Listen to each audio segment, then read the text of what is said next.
مساء الخير عليكم واهلا بيكم في حلقة جديدة من بيولوجي with أرساني. والنهاردة أول حلقة لينا مع شباب تانية ثانوي، وطبعا هتكون تانية ثانوي لغات. وبعد كده هيكون عندنا فيديوهين لكل فيديو، كل توبيك وكل موضوع احنا بنتكلم عليه هيكون عندنا للشباب اللي شغالين أحياء بالعربي والشباب اللي شغالين أحياء بالإنجليزي. ومعلومة طبعا لحضرتك، الفيديو دوت لكل واحد فيكو كطلبة في تانية ثانوي، سواء انت او انتي. الفيديو دوت معمول عشانك، فالدعم اللي حضرتك تقدر تقدمه لينا هو انك انت تعمل لايك وسبسكرايب وشير مع كل صحابك عشان يوصل لكل الناس. ده الدعم اللي انت تقدر تقدمه ليا، وانت تقدر تستفيد بيه ببلاش.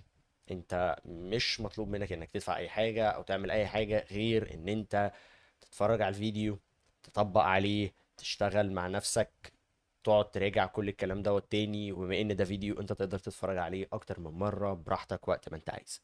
وطبعا لو انت عايز تسأل اي سؤال وتعمل اي كومنت، ما تنساش ان انت يعني بكل بساطة تكتب في الكومنت سيكشن تحت، الكومنتات اللي موجودة تحت، وتبعت السؤال اللي انت عايزه. ممكن كمان تبعت لنا على الايميل بتاعنا، تمام، biologywitharsani@gmail.com. او تقدر تعمل لايك وفولو على صفحتنا على فيسبوك biology with أرساني. هسيب لك برضو اللينك موجود تحت في الديسكريبشن اللي موجود تحت. طبعا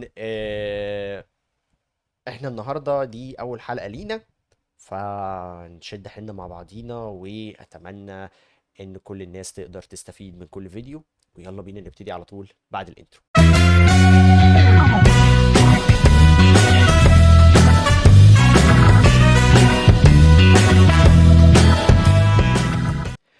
وزي ما اتكلمنا النهارده في الانترو، كنا بنقول ان احنا هنبتدي نتكلم مع شباب تانية ثانوي على اول حلقة لينا واول جزء في المنهج لينا.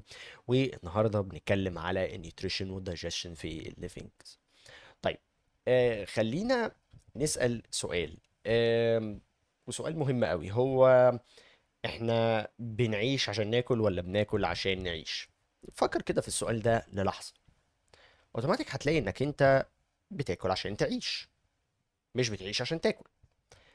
طيب، من هنا بقينا محتاجين نفهم مصطلح مهم جدا، والمصطلح ده هو النيوتريشن او التغذية. احنا بناكل ليه وبناكل ايه؟ بناكل ايه؟ احنا بناكل، او مصطلح ان احنا الاكل عموما او التغذية عموما او النيوتريشن عموما، هو ان احنا بنشوف الفود وازاي احنا بناكل الفود دوت، وازاي الاورجانيزمز تقدر تجيب الفود اللي هي عايزاه. فبقت الحاجة انك انت عشان تاكل، انك انت بتعمل بيلدينج للتيشوز اللي موجودة عندك، وبتعمل بيلدينج للاورجنز بتاعتك، وبتاخد الانرجي اللي انت محتاجها من الاكل. لو حضرتك مثلا مهبط، او حضرتك مثلا قايم من النوم دماغك مش تمام، اول حاجة بتعملها انك انت بتفطر، بتاخد الاكل دوت وتاخد الانرجي اللي موجودة فيه، وبعد كده انت تمام وزي الفل، مفيش اي مشاكل عندك. من هنا بقى الاكل مهم جدا بالنسبه لك، ان انت بقيت بتاخد الحاجه اللي انت عايزها منه، انرجي. بقيت بتاخد النيد بتاعه الجروث، بقيت بتاخد النيد بتاعه الريبير من الفود اللي انت بتاكله. ومن هنا تعال نشوف ايه التايبس بتاعت النيوتريشن، ايه انواع التغذيه اللي موجوده عندك. مش كل الاورجانيزمز اللي موجوده حوالينا ليها نفس المود اوف نيوتريشن، مش كلهم زي بعض. وبالتالي بنلاقي ان في اورجانيزم بتقدر تعمل اللي احنا بنقول عليه الاوتوتروفيك نيوتريشن. معنى كلمة اوتوتروفيك انه ذاتي التغذية. يعني ايه ذاتي التغذية؟ كلمة اوتوتروفيك meaning باختصار ان هو يقدر يعمل الفود بتاعه بنفسه، making its own food. فانت لو جيت اتسألت بكل بساطة what's an autotrophic organism، simply انت تقدر ترد وتقول an autotrophic organism is an organism that makes its own food. making الفود بنفسه في الأغلب بيكون من خلال عمليتين. أول عملية من العمليتين دي هي الفوتوسينثيس بروسيس. عملية الفوتوسينثيس بروسيس أو البناء الضوئي انت بتلاقي انه البلانت يبتدي ان هو يعمل مانيفاكتشرنج للاون فود بتاعه، تمام، بان هو يطلع هاي انرجي اوتبوت او هاي انرجي فود اللي موجود عندك في الفورم بتاعه الكربوهيدرات. واشهر نوع من الكربوهيدرات الموجود عندنا هي الشوجر والستارش. طبعا لو عايز تعرف اكتر عن الكربوهيدرات هترجع للفيديوهات بتاعتنا اللي موجودة في القناة، وهترجع للفيديو بتاع الكربوهيدرات والليبيدز بنتكلم فيه عن الكربوهيدرات بكل التفاصيل اللي انت محتاج عنها. هسيب لك لينك فوق دلوقتي هتلاقيه طالع قدامك، ما تنساش انك انت تدخل عليه وتعمل برضو لايك وشير مع كل اصحابك اللي عنده اي مشكلة مع الكربوهيدرات. بعد كده بنلاقي الفاتس وبنلاقي البروتين، كل دوت بيتعمل من very simple raw low energy material: كربون دايوكسيد، ووتر، ومينرال سولت. من الثلاث حاجات دي البلانت يقدر يعمل كل الفود اللي هو محتاجه. whatever الفود ده ايه، هو بيعمله من خلال الثلاث مكونات اللي موجودين عندك دول. طبعا حضرتك عارف من زمان ان الفوتوسينثيس بروسيس عايزه كربون دايوكسيد وعايزه ووتر وعايزه سان لايت. طبعا البروسيس دي بنحتاجها انه السان لايت او اللايت انرجي هي دي اللي بتكون الدرايفر بالنسبه للرياكشن ده كله عشان هو يحصل. واحنا كمان النهارده هنتكلم على الفوتوسينثيسيس ان ديتيل، وهنقول ايه اللي بيحصل فيه. طبعا من خلال الفوتوسينثيس بروسيس، سنس ان احنا بنقول عليها فوتوسينثيس فاحنا بنديبند على اللايت انرجي. كلمه synthesis يعني to make او to put together، ان انت بتجمع حاجه مع بعض او انك انت بتحط حاجه مع بعض. اذا انت بتعمل فود من low energy compounds low energy material من خلال الفوتوسينثيس بروسيس. البارت التاني هو الكيموسينثيسيس، والكيموسينثيسيس دي بتكون مشهوره شويه قوي في البكتيريا، سبيشالي البكتيريا اللي بتكون محتاجه ان هي تعمل فود بنفسها. ودي مثلا ممكن نلاقيها في السولت مارشز، ممكن نلاقيها في السلفر ارياز او سلفر ريتش ارياز. تقدر تعمل الفود بتاعه تستخدم كومبوننتس تانية غير اللايت اللي هو اللي يدرايف الكيميكال رياكشن. بس بنستخدم، بس ده بيديبند على كيميكال ماتيريال، لما نكسرها باخد انرجي منها واعمل الاكل بتاعي. هنا برضو انا بستخدم chemical energy instead of light energy عشان اعمل الفود بتاعي. النوع التاني من النيوتريشن الموجود عندك هو الهيتروتروفيك نيوتريشن. ومعنى كلمة هيتروتروفيك هو انك انت بتلاقي اورجانيزم بيعمل فيدنج على other organism عشان يعمل فود بتاعه بنفسه، او هو مش او هو ياكل الفود بتاعه. هو مش بيبتدي ان هو يعني خلينا نقول ايه، هو مش بيصنع الاكل. فكره انه انا بعمل اكلي بنفسي او انت تدخل المطبخ وتعمل اكلك بنفسك كده انت بقيت اوتوتروفيك نيوتريشن. لا، انت في الاول وفي الاخر انت بتتغذى على كائن حي تاني. ممكن نلاقي انه الهيتروتروفيك نيوتريشن بتتقسم عندي لنوعين. اول نوع هي الهولوزويك نيوتريشن، والنوع التاني هي الباراسيتيك نيوتريشن. الهولوزويك نيوتريشن، تمام، بنلاقي عندنا ثلاث انواع: carnivorous herbivorous omnivorous. carnivorous organism وده بتعمل فيد على الانيمال فلوش زي الكاتس الدوجز الايجلز وايفن حتى كمان الهيومن.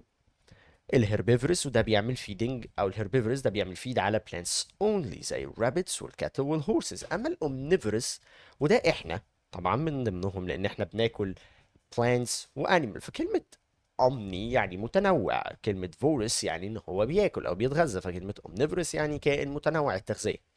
وده بيقدر يعمل فيدنج على البلانت والانيمال، وده زي المان زي البيرز مثلا في بعض الاوقات.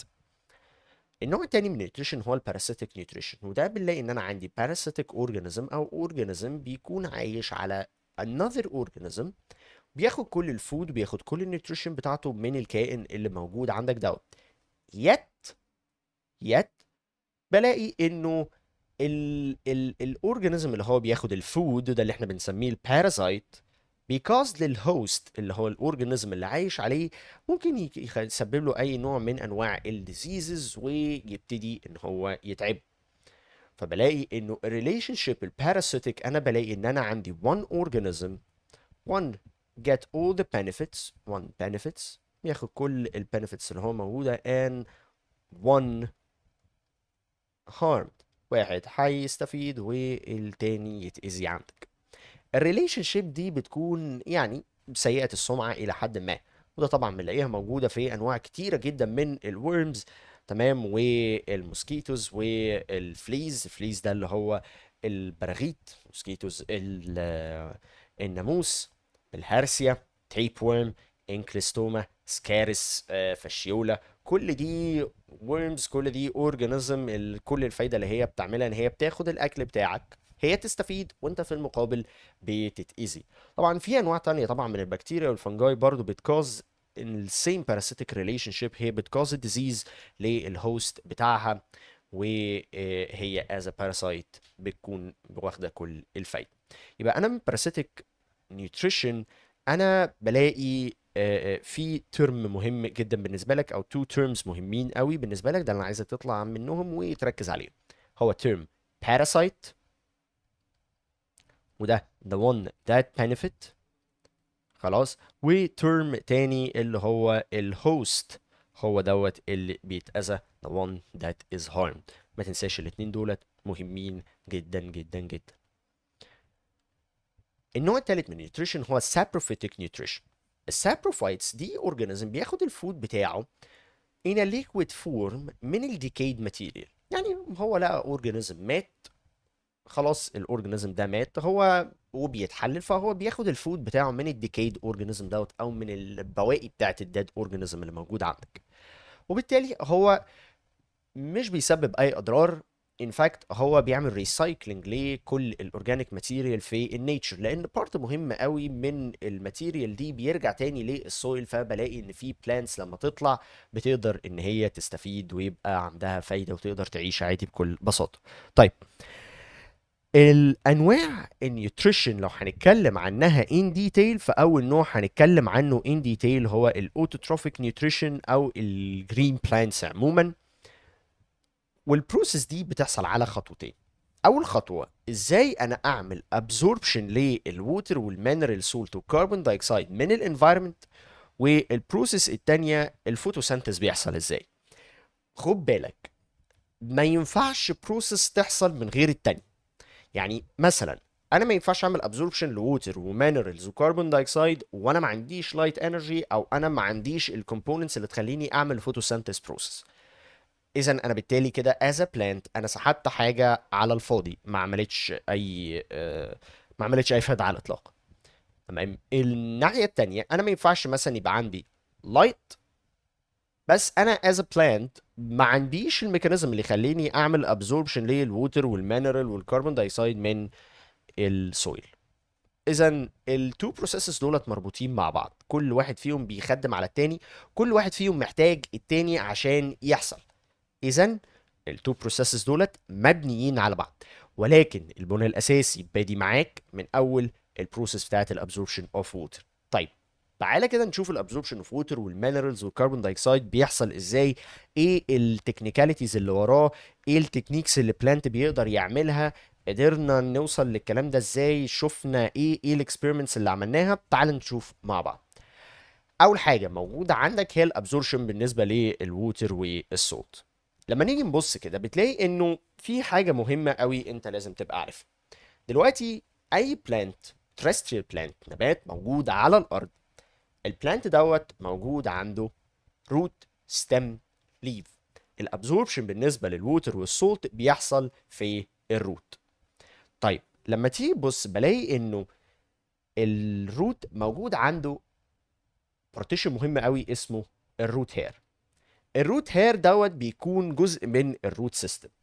وبلاقي انه كل الميكس بالنسبه للووتر والمينرالز اللي موجود في السويل بيبتدي ان هو يحصل له ابزوربشن من وان سيل لانذر سيل لحد ما يوصل لنوع من التيشو اسمه الزايلم. وحضرتك لو رجعت برضو للفيديوهات بتاعتنا الاولى ثانوي في التايبس اوف تيشوز هتلاقي انك انت السنه اللي فاتت اتعلمت عن التايبس اوف تيشو. عندك الزايلم وعندك الفلويم، والاثنين دول بيعملوا لك what is known as the vascular bundle. وهنتكلم عنهم تاني السنه دي، بس هنتكلم عنهم in detail. بس احنا بنتكلم انه الاوتر موست لاير من اي روت دي بتكون معموله من نوع من السيلز، والسيلز دي بيكون اسمها الابيديرمس سيلز. الابيديرمس ده بيكون single rows من adjacent cells ورا بعض، بيكون flattened جدا جدا جدا، وبيكون المنظر بتاعهم بالمنظر دوت. يعني انا هرسم لك هنا على جنب مثلا اللاير بتاعت مثلا الابيديرمس، فهلاقي مثلا ادي لاير الابيديرمس بتكون بارل شيب شويه شبه البرميل، تمام. وادي سيل تانية، وبعدين نروح نلاقي سيل تالتة، دي بقى تكون مثلا تعملي الايه الروت هير، وتروح طالعالي كده، وبعد كده طالع عندي رو تاني وهكذا. طيب، بتلاقي انه الايديا من الروت هير اللي طالع خلاص ان هي بتبتدي تديني increase لللاير بالنسبه للابزوربشن لاير او الابزوربشن سيرفيس اللي موجود على الروت، بتبتدي تزود الابزوربشن اريا اللي موجوده. بلاقي انه الديزاين بالنسبه للروت هير، المنظر اللي قدامك دوت ده بيكون اخرها 4 ملم in length. طبعا دي بتكون internally ليها thin layer جدا، زي ما انت شايف thin layer خالص من السيتوبلازم موجودة، وموجود عندها vacuole بتكون يعني إلى حد ما كبيرة شوية، موجود عندها نيوكليوس، موجود عندها كل حاجة انت ممكن تتخيلها، بس الفاكيول بتاعتها موجودة بتكون كبيرة شويتين تلاتة. في نفس الوقت الروت هير الايدج بتاعها doesn't exceed few days or week. تمام، لانه انت موجود عندك حاجه مهمه خالص، انت في سويل، والسويل دي عباره عن ميكس من broken rocks و broken bits and pieces من rocky layer، كل دوت جاي متكسر وعامل deposition وعامل لك السويل بتاعتك. الروت هير ضعيفة جدا، تخيل انت حاجة طولها 4 مللي وعمالة تزحف ما بين الروكس، طبيعي جدا ان هي تتقطع. فسنس ان هي سهلة قوي ان هي تتقطع، سنس ان هي بتتعامل مع السويل والسويل بتكون رف جدا، فدايما بيحصل لها regeneration continuously من زون اسمها the zone of elongation. خد بالك الترمينولوجيز دي مهمة جدا. طيب، ومن هنا يجي عندنا سؤال مهم، والسؤال دوت دايما دايما دايما دايما دايما بيتكرر، وهو السؤال ده بيجي في الفورم بتاعت مثلا give reason او يجي لك في صورة multiple choices. دايما هيسألك على الادابتيشن بالنسبة للروت هير للفانكشن بتاعتها. طب يعني ايه adaptation to their function؟ خلينا متفقين على حاجة مهمة قوي، خلينا متفقين على ان احنا دايما عندنا حاجة اسمها structure serves function. يعني ايه؟ يعني انت موجود عندك structure بالديزاين دوت وبالميزة دي عشان يعمل function معينة. مش انا بلاقي مثلا function او انا عندي structure اتوجد فانا بوفق عليه function، لا، الستراكشرز بتتغير على حسب الادابتيشن اللي هي الاورجانيزم ده محتاج يعمله عشان يعمل فانكشن معينه. فعشان كده احنا بنلاقي ادابتيشن للفانكشن بتاعته. فبلاقي انه الروت هير موجوده بالديزاين دوت عشان وظائف معينه. يعني ليه عندها thin cell wall؟ قالك عشان يallow passage of water and salt through them easily.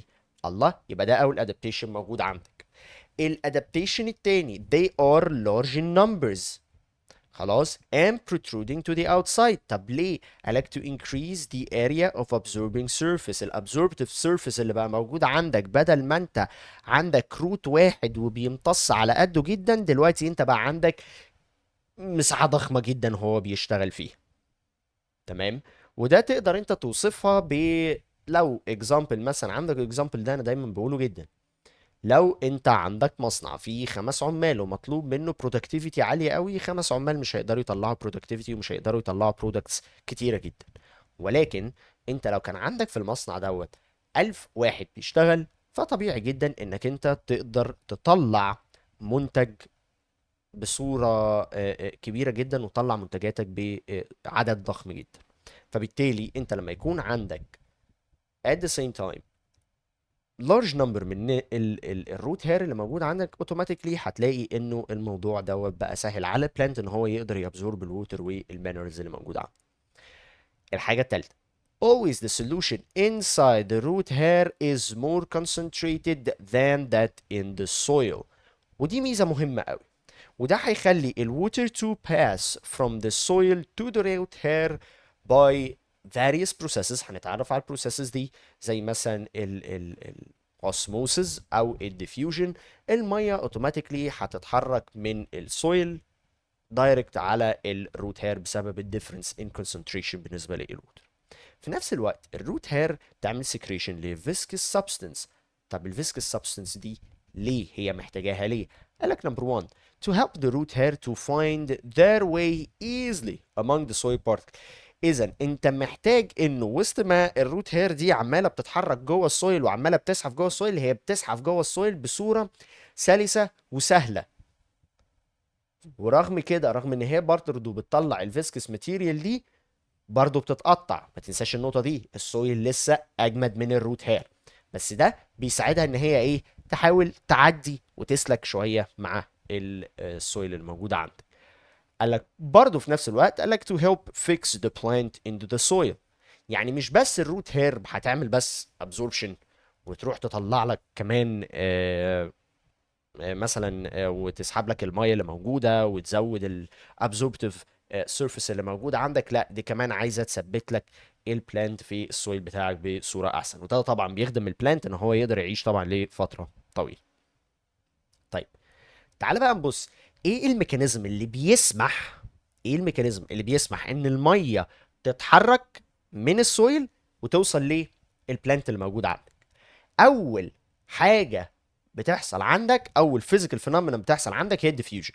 Now the idea من الديفيوجن انه الديفيوجن دوت واحد من فاميلي من الترانسبورتيشن ميثود بنسميها الباسيف ترانسبورت. الفكره في الباسيف ترانسبورت بكل بساطه هو انك انت الماتيريال بتموف من area of high concentration to area of low concentration without any use من السيل انرجي. بس انت بتروح من مكان الميه فيه كتير لمكان الميه فيه قليل وبس، خلاص الموضوع مش محتاج اي انرجي من السيل، مش محتاج اي انرجي نهائي على الاطلاق. كانك بالظبط كده بقول لك عندك ازازه مليانه ميه، انت بتملى كوبايه فاضيه. يعني انت مفيش اي صعوبه على الاطلاق في حاجه زي كده. الديفيوجن بيمشي بنفس المبدأ. فبلاقي ان الديفيوجن هو الموفمنت of molecules or ion from high concentrated medium to low concentrated medium. وسنس انا هنا بتكلم على الميه، فانا الميه بلاقي ان هي بتتحرك من high concentration to low concentration. طيب ايه الاكزامبل اللي انت تقدر تشوفه قوي جدا وتقدر تعمله في البيت بنفسك؟ in fact انت تقدر تجربه حتى كمان دلوقتي. طب تعمل ده ازاي؟ طيب تعالى كده، انت هتجيب كوبايه ميه، وكوبايه الميه دي هتحاول تحط فيها نقطه او نقطتين حبر. لو ما عندكش حبر، هات الوان ميه او هات لون ميه موجود في تيوب او موجود في انابيب او اي حاجه، وحط حته منه في الميه. اوتوماتيك انت هتلاقي الميه ابتدت تتلون باللون اللي انت حاطه فيه. ولو انت مثلا حاطط حبر ليكويد، اول بس ما تحط الحبر، النقطه دي هتلاقيها اتوزعت كلها في الميه. وده عشان يوري لك حاجه مهمه قوي. ده عشان يوري لك ان الديفيوجن بيحصل بسبب الكونتينيوس فري موشن بالنسبه للمولكيولز. ودي حاجه مهمه جدا جدا جدا، وهي انه الناس فاكره ان المولكيولز دايما ثابته في مكانها او الاتومز ثابته في مكانها. لا، الاتومز والمولكيولز always are in continuous motion، وبسبب ال continuous motion دي الديفيوجن بيحصل. فيبقى زي ما احنا قلنا الديفيوجن بيحصل من high concentration ل low concentration، وده الدايركشن بتاع الموفمنت بتاعك، مش بيحصل العكس. النوع التاني من الحركة أو الطريقة التانية من الحركة هي البيرميابيليتي. والبيرميابيليتي دي بتحصل في السيل وولز والممبرينز. تمام. وطبعا دي بتختلف في البيرميابيليتي أو النفاذية بتاعتها، أو إن هو إزاي الحاجة تعدي من السيرفيس اللي موجودة عندك. دي بتختلف على حسب السيرفيس اللي موجودة عندك، ومن بلانت للتاني على حسب النوع بتاعه والكونسنتريشن بتاعت الماتيريال اللي موجودة فيها البلانت ده. اول حاجه مثلا السيليولوزيك سيل وول او السيل وولز المعموله من السيل وولز المعموله من السيليلوز.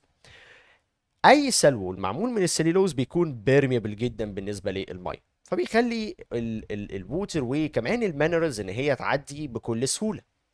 لكن السيل وولز اللي معمول لها كفر بالليجنين او السيوبرين او الكيوتين دولت impermeable to water. طب ليه؟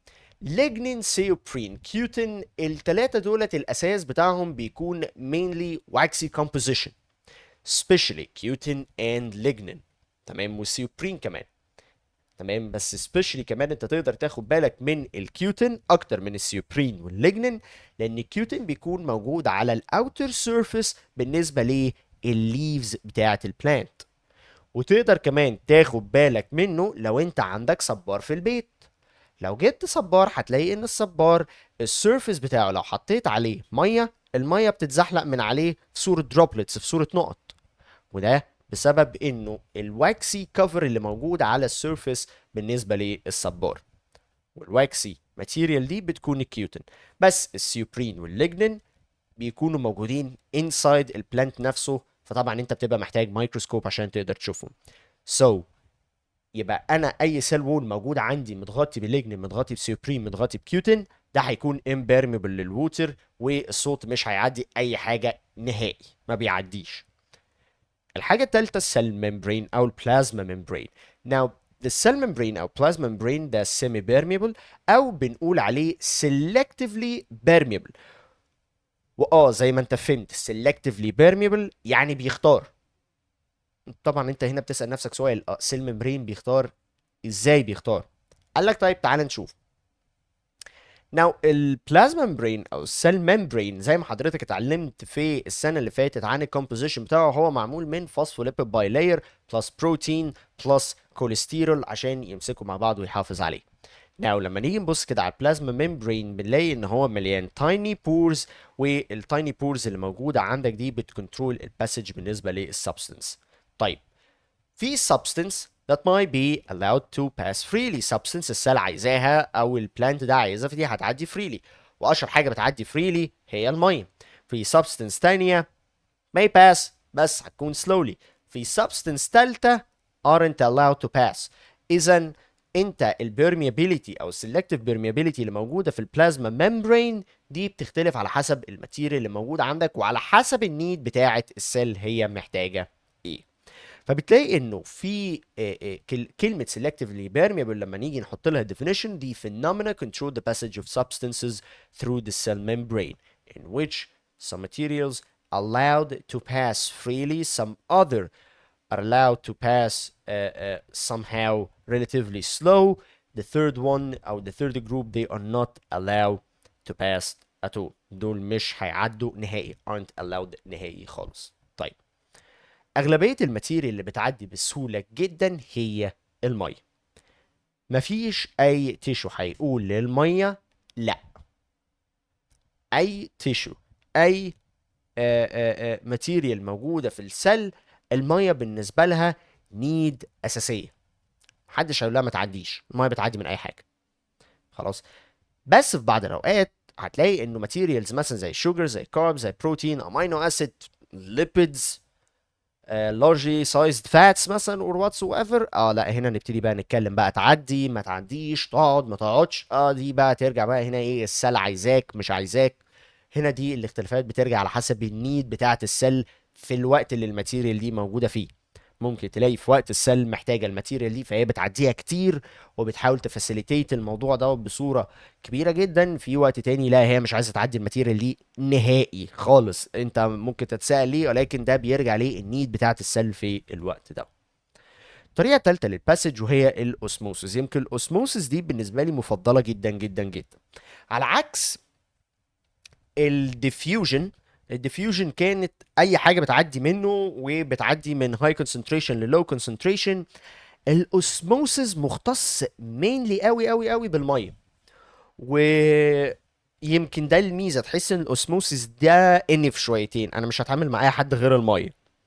فبلاقي دايما انه الاوسموسيس ده بيحصل diffusion only of water molecules from area of high concentration to area of low concentration. وركز هنا، لان الحته دي هي التريك، هي دي اللي بتفصل الاوسموسس عن اي حاجه تاني. through a semi permeable membrane.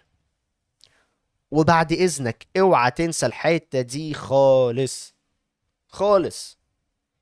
عشان تقدر تقول ان اللي حصل عندك دوت اوسموسيس، لازم تلاقي ان الميه عدت through a semi permeable membrane. طب يعني ايه semi permeable membrane؟ يعني غشاء، تمام، والغشاء دوت يعني زي ما نقول ايه، اختياري النفاذيه. خلاص. طيب ده بيعمل لي ايه؟ قال لك ده بيعمل لك حاجه اسمها دي osmotic pressure. تمام، قال لك ده pressure that causes the diffusion of water through the semi-permeable membrane increases by the increase of concentration of solute in the solution. طيب وده معناه ايه؟ ده معناه ان انا لو عندي باختصار المية موجودة outside the root hair بصورة كبيرة جدا وبكمية كبيرة جدا، وان هي المفروض عايزة تعدي السيل ممبرين وتدخل جوه السيل اللي هي فيها low concentration من الووتر، فهي هتعدي through the cell membrane اللي هو الخط اللي انا عامله لك دوت. تمام، يعني الخط دوت ده cell membrane. اه تفتكروا حاجة تانية.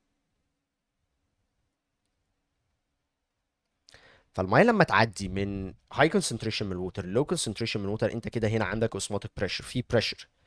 المية الكتير قوي دي بتضغط عشان هي تعدي وتدخل المكان اللي فيه المية القليلة. وسنس ان هي هتعدي من cell membrane، يبقى انت كده عندك ايه؟ osmosis. طيب لو انت عندك سيل وول، لا كده انت ما عندكش اسموسس، ده ديفيوجن عادي خالص. ده ديفيوجن ايه؟ عادي خالص. ركز جدا وفي الفرق اللي احنا بنتكلم فيه. الطريقة الرابعة هي الامبايبيتيشن، او خلينا نقول انك انت هنا بتديبند على الامتصاص. انت بتمتص الماتيريال او البلانت بيمتص الماتيريال شبه السفنجة شوية.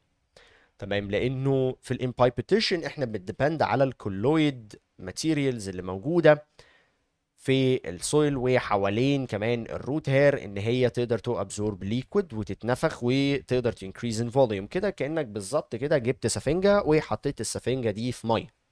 اوتوماتيك هتلاقي اول ما تيجي بعد ما تحط السفنجه دي في ميه وتسيبها تشرب ميه، لو جيت وزنتها هتلاقي ان السفنجه بقى وزنها تقيل جدا. على عكس لو سبتها من غير ميه خالص، جيت توزن السفنجه دي هتلاقيها مثلا عامله لك 20 25 جرام. حط فيها ميه تلاقيها مثلا وزنت لك نص كيلو مثلا. اذا انت هنا بتتكلم على الامبايبيتيشن، انك انت بتديبند على الكولويد سبستانسز اللي موجوده في البلانت، ان هي تقدر to absorb water, to absorb material, to absorb mineral, to absorb salts. فتقدر ان هي تنكريس في السايز بتاعها وتقدر ان هي تنقل الماتيريال دي لانسايد الروت هير الموجود عندك. طيب دي الميثود ازاي الروت، او ايه الميثود اللي ازاي الروت يقدر او الووتر والمينرال تقدر تتنقل بيها لجوه الروت هير. ولكن خلينا نشوف بقى الابزوربشن فعلا بيحصل ازاي. قال لك دلوقتي الموضوع بيبتدي بان الروت هير covered from the outside with a colloidal layer. فهتبتدي الكولويدال لاير اللي موجوده بره دي بنلاقي ان هي عندها سترونج افينيتي بالنسبه للووتر اللي موجوده في السويل. فبلاقي انه الاوتر لاير من الروت هير بتعتمد على الامبايبيتيشن وتدخل الووتر من السويل، تمام، للروت هير اللي موجود عندك. الامبايبت ووتر اللي دخلت دي بقى تبتدي ان هي يحصل لها withdrawn inside the epidermal cell by osmosis. انا عديت السيل وول اهو بالامبايبيتيشن، بس انا دلوقتي عشان اعدي السيل ممبرين انا عايز ايه؟ انا عايز الاوسموسيس. الديفرنس بقى هنا في الكونسنتريشن ما بين بره السيل او بره الروت هير او بره الروت وجوه الروت، هو هنا ده اللي بيلعب عليه. وخليني اقول لك على حاجه مهمه قوي. دايما جوه الروت الكونسنتريشن بتاع الووتر هيكون اقل بكتير جدا من بره الروت في السويل. يعني ايه؟ يعني مثلا هتلاقي دايما ان جوه الروت انسايد الروت هيكون عندك less water، تمام، وهاي solute. وكلمة solute دي المقصود بيها dissolved material، تمام، او المقصود بيها المواد الدايبة جوه. يبقى جوه الروت less water كمية مية قليلة وهاي solute كتير. اوتوماتيك مكان المية فيه قليلة اللي هو جوه الروت، السويل فيها ووتر كتير، فالووتر اوتوماتيك تتحرك ليه جوه الروت اللي موجود عندك. طيب، فبتلاقي انه هاي concentration of sugar solution ده موجود جوه السيل ساب، ولور concentration بالنسبه للسويل solution. فبلاقي ان الووتر بتبتدي اللي هي بتكون higher في السويل than its concentration the cell sap. فبلاقي ان الميه تبتدي في الابيديرمال cell become higher than that in the neighboring cell of the cortex. الميه دخلت جوه، ابتدت تزيد في الابيديرمال cell اكتر من النيبرنج سيل اللي موجوده في الكورتكس اللي هي موجوده جنبها. فبلاقي انه الميه ابتدت برضو كمان تتحرك من الروت هير وتبتدي تكمل توصل للكورتكس، عماله تتحرك من سيل للتانيه جوه البلانت لحد ما توصل للزايلم فيسل بالنسبه للروت. خلاص. طيب، لو جينا بصينا كده المنظر ده بيكون عامل ازاي؟ تعال اوري لك المنظر دوت في صورة تانية بيكون عامل ازاي. خلاص. ده مثلا ده منظر مثلا ده، بس ده بالنسبة للليف. خد بالك، بص هنا انت عندك الزايلم موجود جوه، فانت بتلاقي ان الميه بتتحرك لحد ما توصل للزايلم ايه جوه. خلاص. ده بالنسبه للشغل زي الميه بتتنقل لحد ما توصل للزايلم اللي موجود. طالما وصلت للزايلم اللي موجود في الروت، الزايلم اللي موجود في الروت متوصل بالزايلم اللي موجود في الستم، متوصل بالزايلم اللي موجود في الليف. التلاتة دولت متوصلين مع بعض، فبالتالي طالما هو وصل للزايلم بتاع الروت يبقى هو هيكمل سكته عادي خالص، مفيش اي مشاكل. فيبقى انت الباث واي اللي انت ماشي فيه، انت بتلاقي through the cell sap by osmosis that necessitate the gradual fall in the osmotic pressure along the root cell. بتلاقي كمان برضو ان هو بتمشي برضو من السيتوبلازم، تلاقي ان المية بتمشي من one cell to another من السيتوبلازم through what is known as the plasmodesmata strings. plasmodesmata strings دي عبارة عن خيوط معمولة من السيتوبلازم بتنقل من السيل للتانية. الطريقة التالتة من خلال السيل وول بالامبايبيتيشن او الامتصاص، وده بيحصل في السمول انتراسيلولر سبيسز. تمام. ما بين بقى المسافات الصغيرة ما بين سيل والتانية، السيل وول تبتدي تسلم المية لبعضيها لان هي عندها كولويدال ابيليتي، فتبتدي تنقل المية من سيل وول لسيل وول السيل اللي جنب منها، لسيل وول السيل التالتة للرابعة، لهكذا من السيل وول، طالما ان هي موجودة في سبيس صغيرة قوي. طيب، ده بالنسبة للمية. طب بالنسبة بقى للمينرالز، المينرالز مهمة قوي بالنسبة للبلانت.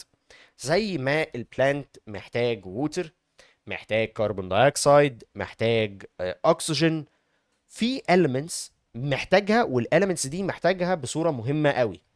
الاليمنتس دي لو حصل فيها deficiency هلاقي ان البلانت يتعب، هلاقي ان البلانت يعيا، هلاقي ان البلانت يحصل عنده disturbance في الجروث، هلاقي ممكن الجروث يحصل له stopping completely، هلاقي في نفس الوقت لو البلانت ده بيطلع فلاور الفلاورز ممكن ما تظهرش.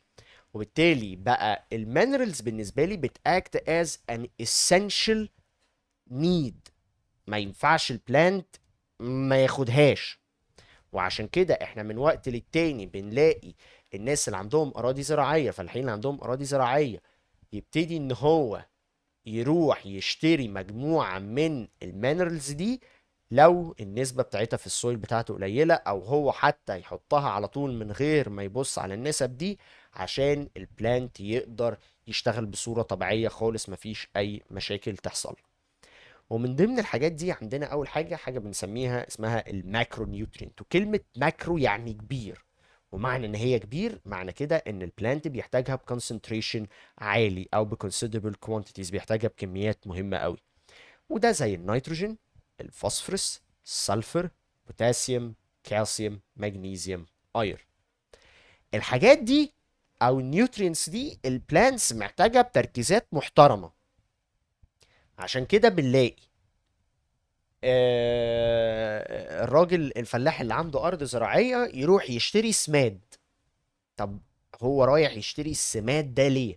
لان السماد دوت فيه المايكرو نيوترينز اللي هو عايزها، في النيتروجين، في الفوسفورس، في السلفر، في البوتاسيوم، في الكالسيوم، في المغنيسيوم، في الاير. اذا ما ينفعش انت تلاقي بلانت عايش من غير الماتيريالز دي او السفن ماكرو نيوترينتس الموجودين عندك. في نفس الوقت في ماتيريالز تانية، دول بنسميهم the micronutrient. والمايكرو نيوترينت هنا البلانت مش محتاجة بكمية كبيرة، ولكن هنا محتاجة بتريس اماونت. هو محتاجها بس مش محتاجة بتركيز كبير، بيحتاجها بتركيزات، التركيزات دي ممكن توصل لملي جرام بير لتر. يعني مثلا يقول لك مثلا حط رشة على 10 لتر، اللي هو رشة، او حط معلقة صغيرة مثلا على 20 لتر. انا محتاج ملي جرامز، وبعض الاوقات بتوصل لمايكرو جرامز. طب دي ليه؟ قالك مهمة قوي قوي قوي المايكرو نيوترينت عشان تقدر تعمل اكتيفيشن للانزيم سيستم اللي موجود في البلانت، وبكده البلانت يضمن انه كل الفيتال بروسيسز اللي بتحصل موجودة عنده بتحصل بانتظام وبصورة مرتبة. ودولت بيكونوا المنجنيز، زنك، بورون، ألومنيوم، كوبر، كلورين، ايودين، وليبدينم. ودولت برضو حوالي 8 ماتيريال موجودين، او 8 مايكرو نيوترين موجودين عندنا. 1 2 3 4 5 6 7 8 مايكرو نيوترينت مهمين جدا جدا جدا جدا بالنسبة للبلانت. بنحتاجهم بكمية قليلة عشان والله انا عايز اكتف الانزيمز اللي موجودة عندي. طيب، هل الابزوربشن بالنسبة للبلانت بيختلف بكتير جدا عن المكان اللي هو موجود فيه؟ او السؤال يتسأل بطريقة تانية، هل البلانت ممكن يبقى جواه الكونسنتريشن بالنسبة للمينرالز والسولت اللي موجودة جواه اكتر بكتير جدا من اللي موجودة مثلا في السويل او موجودة في المكان اللي هو عايش فيه؟ تعالوا نشوف مع بعض. احنا قلنا ان الميكانيزم بالنسبة للسولت absorption بيديبند على الكونسنتريشن، فبلاقي ان احنا عندي في بعض المينرالز بيديبند على الديفيوجن، وده زي ما احنا قلنا بتتنقل من area of high concentration ل area of low concentration. فبلاقي ان في بعض الاوقات والله السيل مثلا محتاجه ان هي هتعدي من السيل وول باي سمبل ديفيوجن بوزيتيف اينز زي البوتاسيوم وزي الكالسيوم، وبعض النيجاتيف اينز زي الكلورين زي النيترايت وزي السلفيت. وممكن يحصل برضو مثلا كاثاين اكستشينج، يعني مثلا دخل صوديوم يطلع بره يدخل مكانه بوتاسيوم، او بوتاسيوم يطلع بره صوديوم يدخل مكانه. كل ده بيديبند على الديفيوجن. لحد دلوقتي السيل ما طلعتش اي نوع من الانرجي. النوع التاني سيلكتيفلي ممبرين، وده بيديبند على السيل ممبرين. في السلكتيفلي بيرميابيليتي او سيلكتيف بيرميابيليتي، انت بلانت بيعتمد على النيد بتاعته زي ما قلنا قبل كده في الماتيريالز التانية. السيل بتختار مين يدخل مين يخرج، هي عايزه قد ايه كونسنتريشن هنا، مش عايزه قد ايه كونسنتريشن هنا. ممكن يبقى الماتيريال الكونسنتريشن بتاعها بره سيل كتير قوي، بس الاقي السيل موقفاه بره، لا ما انتش هتدخل. ليه؟ هو كده مش هتعدي من السيل ممبرين ومش هتدخل خالص. ممكن في ماتيريال تانية عايزه السيل مش عايزاها، فتبتدي تطلعها بره بكميات كبيره، او ان هي تحبسها مش هتطلعها بره، بالعكس ده هي بتدور ان هي تكتر منها جوه السيل. النوع الثالث هو الاكتيف ترانسبورت، وفي الاكتيف ترانسبورت هنا ده بيكون عكس الديفيوجن، وبيكون عكس الديفيوجن in terms ب الكونسنتريشن. هنا في الاكتيف ترانسبورت انت هنا بتكون ماشي من اللو كونسنتريشن لهاي كونسنتريشن، يبقى في الاكتيف ترانسبورت من لو لهاي كونسنتريشن. التكنيك دوت انك انت تتحرك من لو لهاي ده صعب جدا جدا جدا. ده كأنك بالظبط كده نازل تدور على دواء ناقص في السوق. الدواء ده مهم جدا بالنسبة لك، انت عندك منه شويه في البيت يكفوك كويس قوي قوي قوي، وهتبقى تمام وزي الفل، وقبل ما الدواء يخلص بكمان وهيبقى عندك زياده كتيره جدا. بس انت محتاج منه تاني عشان في اي وقت انت تعبت يبقى موجود عندك. فانت هتنزل تدور على الدواء ده. انت لما بتنزل تدور على الدواء دوت انت بتكونسيوم تايم وبتكونسيوم انرجي. هنا البلانت بيعمل نفس الكلام. في الاكتيف ترانسبورت البلانت بيبتدي يدور على المينرالز اللي هو محتاجها والماتيريالز اللي هو بيحتاجها، whether الماتيريال دي كانت بلو كونسنتريشن مش فارقه معاه، هو عايزها. هو عنده كونسنتريشن عالي من جوه السيل، اوكي نو بروبلم مفيش اي مشاكل، بس انا عايز زياده، انا عايز اكتر، انا محتاج تاني. إيه طب ليه هو كده؟ البرود او الماتيريال دي مهمه جدا بالنسبه لي، هتاثر على الكومبوزيشن بتاعي، ما ينفعش تبقى قليله، فيبتدي ان هو يدور عليها تاني.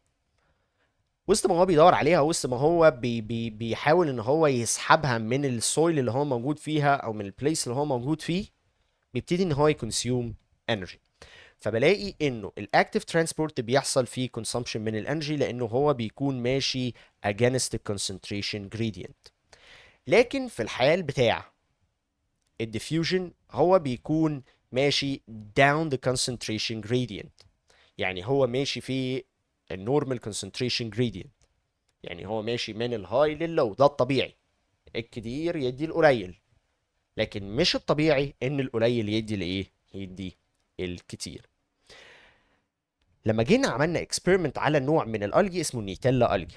النيتيلا الجي بيعيش في السوامس، بيعيش في مناطق الميه الراكده. لما جينا نبص هنا الكونسنتريشن بالنسبه للنيتيلا بالنسبه للسويل، تمام. اللون الاحمر او اللون البراون اللي موجود عندك دوت، ده لون الالجي من جوه. الكونسنتريشن بتاع المينرالز موجود من جوه، الاينز موجود قد ايه، وفي السوامب موجود قد ايه. هتلاقي انه موجود في الالجي الكونسنتريشن مثلا بالنسبه للكلورين والمغنيسيوم، وبالنسبه للكالسيوم للبوتاسيوم، وبالنسبه للصوديوم اعلى بكتير جدا جدا جدا من اللي موجود في السوامب ووتر.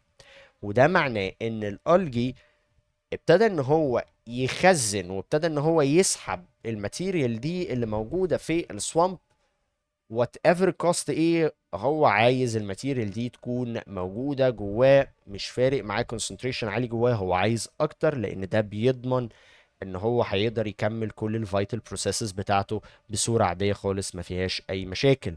وده بيضمن انه الالجي ده يقدر يعيش. ده يديلك بروف انه السلكتيفلي permeability تكنيك اللي البلانتس بيديبند عليها مهمة جدا جدا جدا. بس في نفس الوقت في سؤال، والسؤال ده مهم: الانرجي دي هيجيبها البلانت منين عشان يقدر يسحب كل الماتيريال اللي موجودة في السويل حتى لو الكونسنتريشن بتاعها قليل؟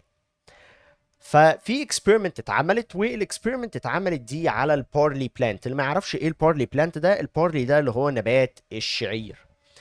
الجراف دوت قال لك احنا هنشوف هل الكونسنتريشن او البريزنس بتاع الاكسجين هيفرق معايا ولا لا. طب يعني ايه؟ قال لك لو انت عندك اكسجين فده بنسميه aerobic respiration، لو مفيش اكسجين ده بنسميه anaerobic respiration او anaerobic condition. فهنا باختصار، هل الكونسنتريشن او هل البريزنس بتاع الاكسجين هيفرق مع البلانت ان هو يقدر يعمل اكتيف ترانسبورت ولا لا؟ لما جينا عملنا الاكسبيرمنت على البارلي بلانت لقينا ان هو في الايروبيك كونديشن قدر ان هو يعمل ابزوربشن لكميه اكبر بكتير جدا، ممكن توصل للدبل والتريبل، تمام، بالنسبه ليه اللي هو يقدر يعمله في الاناروبيك كونديشن. لو خدت بالك هو قدر مثلا في الاناروبيك كونديشن ان هو يابزورب اراوند ل يعني اراوند 200 مايكرو جرام او 250 مايكرو جرام.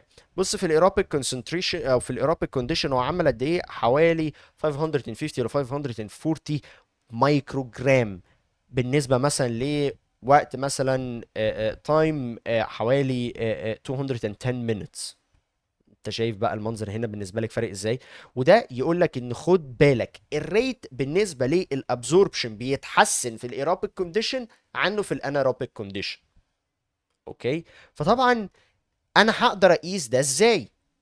او اقدر اقيس الكونسنتريشن ده ازاي؟ ما انا محتاج اعرف. قال لك انا عشان اقدر اعرف الكلام ده حصل ازاي، قال لك احنا جربنا مع البارلي نوع من الراديو اكتيف كومباوند او الراديو اكتيف ماتيريال، كانت سلفر 35، حطيناه في السلفيت سولوشن.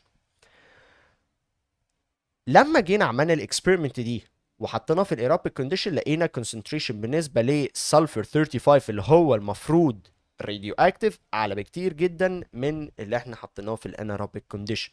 التكنيك ده بنسميه راديو اكتيف ليبلنج، اللي انا بعلم الحاجه براديو اكتيف ماتيريال علشان اقدر اقيسها ب جايجر ميتر. اللي ما يعرفش ايه هو جايجر ميتر، اسال تيتشر الكيمستري وتيتشر الفيزيكس بتاعك ايه هو جايجر ميتر وبنستخدمه في ايه.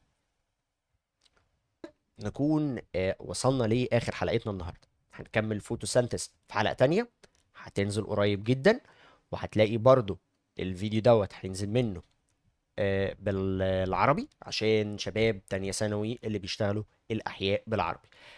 ما تنساش تعمل لايك، سبسكرايب، وشير مع كل أصحابك، لأنه ده الدعم بتاعك ليا أنا كمستر أرساني عشان أكمل معاك الفيديوهات دي هتكبر بيك أنت لما أنت تستفيد منها وتجيب درجات كويسة جدا بيها بإذن الله. أشوفكم المرة اللي جاية في حلقات جديدة من Biology with أرساني.